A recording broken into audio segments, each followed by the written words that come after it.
On the Edge of History presents The Driving Force.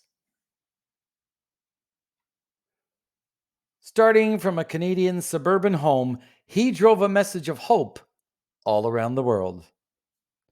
As a young boy, he lived the typical Canadian childhood, riding the school bus, playing street hockey, watching TV in the family room, camping in the backyard, making friends with kids in the neighborhood. Outgoing and personable, he made friends easily. When he was 10 years old, he made a very special friend, one that he knew was different from all the rest. This one friend had a fierce, indomitable personality. When he set his mind to something, he made it happen, no matter how difficult it seemed to most people.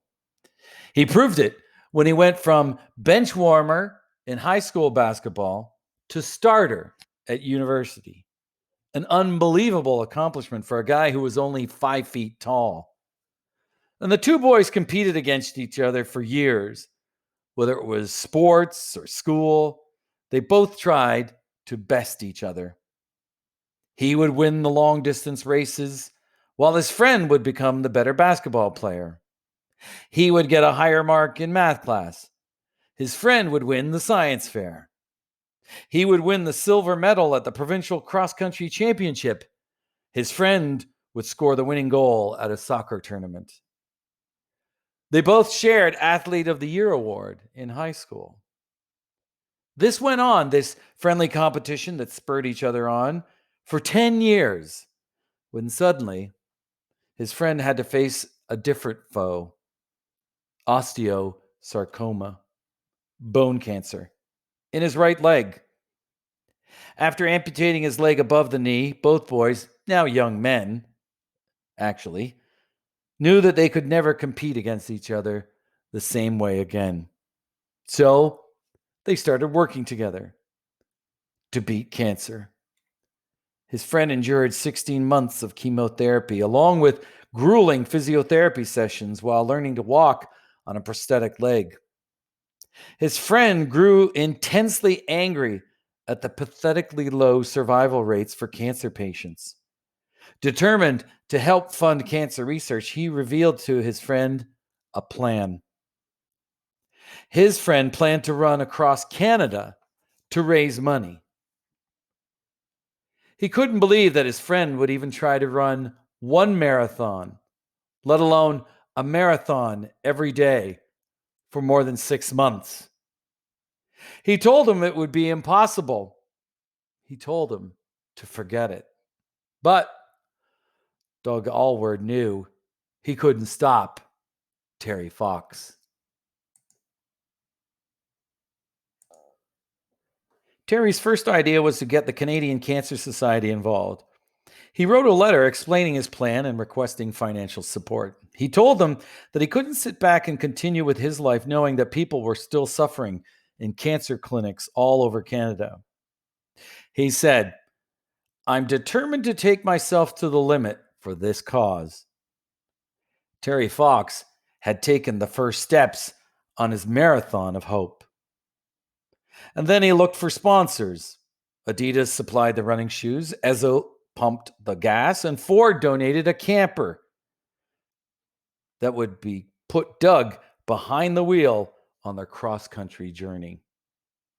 On April 12, 1980, in St. John's, Newfoundland, Terry dipped his artificial right leg in the Atlantic Ocean on his way into the hearts of Canadians.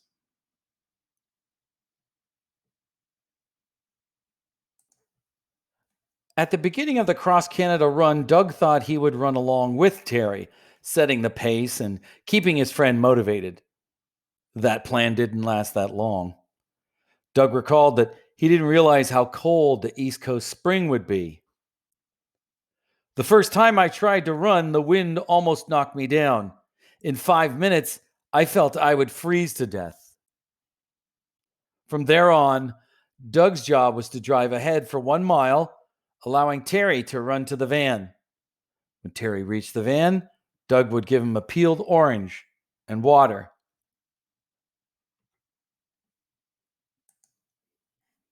Traveling through Newfoundland, Doug worried that his friend would not be able to handle the freezing cold, along with the daily physical punishment he inflicted on his legs. Dizzy spells, shin splints, an inflamed knee, tendonitis in his ankle, and cysts on his stumps. The reception they received from people along the way matched the miserable weather. With each day, the two friends became more and more frustrated with the run. They started getting on each other's nerves, fighting constantly. Everything changed, however, when they arrived in Port aux Basques on the west coast of Newfoundland, where the town of 10,000 people accepted the challenge of Terry's goal to donate $1 per person. And their generosity kept Terry and Doug going through the gale force winds and cold rain through the Maritimes, raising almost $200,000 by the time they reached Quebec. When they rode into Montreal, the Marathon of Hope had gained national media attention, along with the support of Isidore Sharp, the CEO of the Four Seasons hotel chain. Sharp offered the guys free meals and accommodations all across Canada. Not only that, he had convinced hundreds of other corporations to donate to the cause. As the Marathon of Hope continued to gain momentum, it added another layer of responsibility to Terry and Doug. As requests came in for public appearances at schools and public events, that's when the Cancer Society planned to host Terry at Ottawa for Canada Day. Crossing the Ontario border, they were met with a brass band and thousands of fans cheering on the roadside, while the provincial police provided a police escort. They had come so far in only 3 months.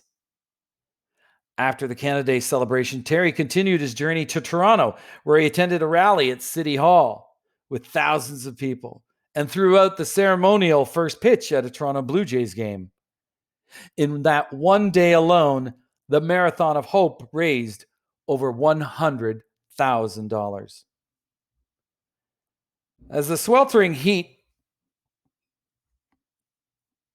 impacted his physical condition and the rising demands for appearances at events cut into his recuperation time, Terry started wearing out.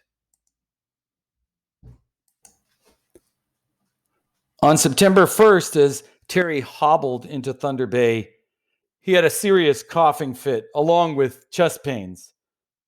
And when he couldn't have finished the day's marathon, Doug knew he had to drive his friend to the hospital immediately.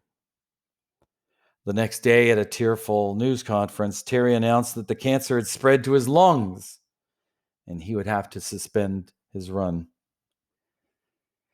Terry Fox died a year later, never having finished his run across Canada. But his message of hope spread throughout the world. The Terry Fox Run, held every September, has raised over $750 million. And Doug Alward continues to work with the Terry Fox Foundation, driving his friend's legacy to people everywhere. From a simple suburban street to the Terry Fox Courage Highway. He lived an ordinary life before history gave him a supporting role in an extraordinary event.